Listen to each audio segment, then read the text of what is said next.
کہ گناہ کنٹینیو ہونے کے باوجود اگر تمہارے مال میں کمی نہیں آ رہی ہے, روزانہ بڑھتا جا رہا ہے, تو خوف کھاؤ کہ اللہ بڑے عذاب کا تمہارے لیے تیاری فرما رہا ہے.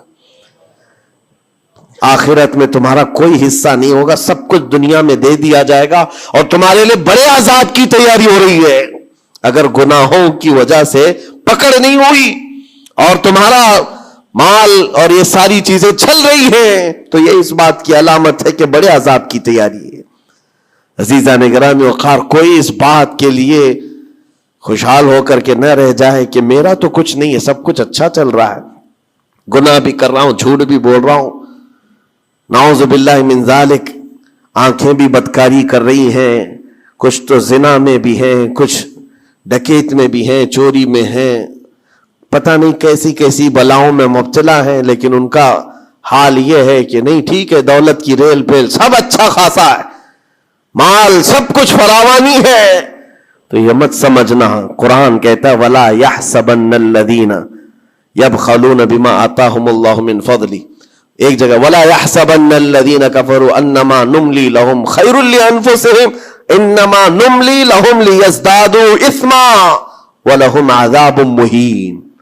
اللہ فرماتا ہے جو لوگ ہم سے دور ہو رہے ہیں وہ یہ مت سمجھیں کہ اللہ تعالیٰ کے بارگاہ میں وہ اچھا کر رہے ہیں, بلکہ رب تعالیٰ فرماتا ہے انما نملی لہم, ہم ان کو ڈھیل اس لیے دے رہے تاکہ وہ اور گناہ کر لیں, لیزدادوا اسما, اور گناہ کر لیں. پھر ایک دن اچانک دردناک ذلت والا عذاب ہوگا, ذلت والا عذاب ہوگا. قرآن پاک میں رب تعالیٰ فرماتا وَلَا تَكُونُوا كَالَّذِينَ نَسُوا اللَّهَ فَأَنسَاهُمْ أَنفُسَهُمْ, تم ان لوگوں کی طرح مت ہونا جو اللہ کو بھول گئے. جو عبادت سے دور ہوتا ہے یہ اللہ کے غضب کی نشانی ہے, اللہ اس سے ناراض ہے. اگر عبادات میں نہیں آ پا رہا ہے, نمازیں اس کی کمپلیٹ نہیں ہو رہی ہیں, تو اللہ ناراض ہے اس سے. اور قرآن میں رب تعالیٰ فرماتا ہے, یہ سورہ حشر کی آخری آیتوں میں سے ہے, مشہور آیت, وَلَا تَكُونُوا كَالَّذِينَ نَسُوا اللَّهَ, جو اللہ کو بھول گئے تھے ویسے مت بنو, ورنہ کیا ہوگا. رب فرماتا فَأَنسَاهُمْ أَنفُسَهُمْ, اللہ ان کو خود اپنے آپ کو بھلا دے گا.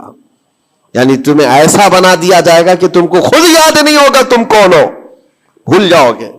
قیامت کے دن بھی ایسے بہت ہوں گے جن کو خود پتا نہیں ہوگا کہ کیا تھے, بلکہ مرنے کے وقت بھی کئی لوگ اپنا نام تک بھول جاتے ہیں.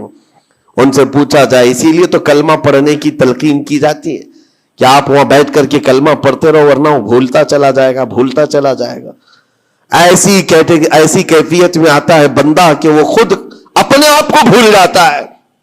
اور رب تعالیٰ فرماتا ہے کہ جن لوگوں نے اللہ کو بھلا دیا, اللہ ان کو بھلا دے گا خود کا.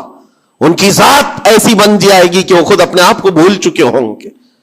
عزیزان گرامی وقار, جو نشانیاں بتائی گئی ہیں ان کو چن چن کر کے دیکھو, کہیں میری زندگی میں آ تو نہیں گئی ہیں. دل کا سخت ہونا یہ بہت بڑی علامت ہے. اور دل سخت ہے یہ کیسے پتا چلے؟ فرمایا گیا کہ مسجد میں اگر زیادہ دیر بیٹھنے کی خواہش نہیں ہوتی ہے تو دل کالا ہے. اگر قرآن پڑھنے میں دل نہیں لگتا ہے تو دل سخت ہو چکا ہے. اٹھاؤ قرآن ہاتھ میں, دیکھو کتنی دیر پڑھ سکتے ہو, اور موبائل کو گھنٹوں چلا سکتے ہو. موبائل کی اسکرین پر تم آنکھیں جمائے بیٹھے رہتے ہو, جبکہ اسی موبائل میں قرآن بھی ہے لیکن وہ کھلتا نہیں ہے. اور قرآن اگر نہیں کھل پا رہا ہے تم سے, اور صفحہ دو صفحہ نہیں پڑھ پا رہے ہو, تو تمہارا دل کالا ہو چکا ہے, دل سخت ہے. یہ 3 علامتیں تو مشہور ہیں. فرمائی گئی کہ اور تیسری بات یہ ہے کہ تمہارے جیب میں پیسے ہوں اور کوئی سائل اور فقیر آیا اور تم اس کے لیے صدقہ نہیں کر پا رہے ہو تو دل تمہارا پتھر ہو چکا ہے.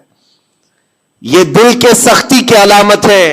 اور قسوۃ القلوب عقوبۃ للعاصی, یہ کہا گیا ہے دل کا سخت ہونا یہ تو رب کی طرف سے بہت بڑی سزا ہے, بہت بڑی سزا ہے.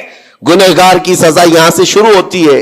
اور پھر آپ کو ایسا لگ رہا ہوگا کہ دل سخت ہو گیا ہے تو کیا ہوگا, اس کو ہلکے میں نہ لیں, ہلکے میں نہ لیں. فرمایا گیا کہ جب دل سخت ہو جاتا ہے تو بندہ کفر تک بھی جا سکتا ہے, کفر تک بھی جا سکتا ہے. دل کی سختی اس کو کفر بھی لے جاتی ہے. بلکہ بزرگوں نے یہاں تک فرمایا کہ جب بندے کا دل سخت ہو جاتا ہے تو اس کے نزدیک ماں سے زنا بھی ہلکا لگتا ہے، بیٹی سے زنا بھی اس کے لیے ہلکی چیز ہے. دل سخت ہے تو جانوروں سے زیادہ ذلیل کام کرنے کو بھی آسان سمجھتا. دل کی سختی اس کو بھیانک گناہوں کی طرف لے جاتی ہے جس کی سوچ بھی نہیں کر سکتے. اسی لیے میرے عزیزوں، وہ دل کی سختیاں آنے سے پہلے اپنے رب کو راضی کر لیں، وہ رحمان کو راضی کر لیں. آج کے ان حالات کو دیکھ کر کے یہ سب محسوس ہونے لگتا ہے کہ کہیں رب ناراض تو نہیں ہے بندوں سے. دعائیں کثرت سے ہوتی ہیں، ہماری دعائیں کہاں جا رہی ہیں؟ اور ظالموں کا ظلم بڑھتا چلا جا رہا ہے. شریر اور فسادی لوگوں کو ہماری گردنوں پر حاکم بنایا گیا ہے. یہ سب رب تعالیٰ کے غضب کے علامات ہیں. اجتماعی توبہ ہو، اور توبہ کا بھی مطلب یہ نہیں ہے کہ دونوں گال پہ ہم تھپڑ مار کر کے نکل جائیں. زندگی پر اس توبہ کے اثرات کا اظہار ہونا چاہیے. آج رات کو توبہ کیا ہے، رب تعالیٰ کے حضور سچی توبہ کیا ہے، تو کل اس کی زندگی میں تبدیلی تو آئے. رات بھر توبہ کرتا رہا اور فجر میں سو رہا ہے تو کوئی تبدیلی نہیں آئی. یعنی تم نے دل سے اللہ کی بارگاہ میں توبہ ہی نہیں کیا ہے، نہ ہی تمہارے چال چلن میں کوئی فرق آیا. یہ توبہ نہیں ہے. تھپڑ تو 1000 بار مار لو، اس کو توبہ نہیں کہا جاتا. توبہ عزم مصمم کا نام ہے، اور اللہ تبارک و تعالیٰ کو راضی کرنے والی توبہ وہی ہے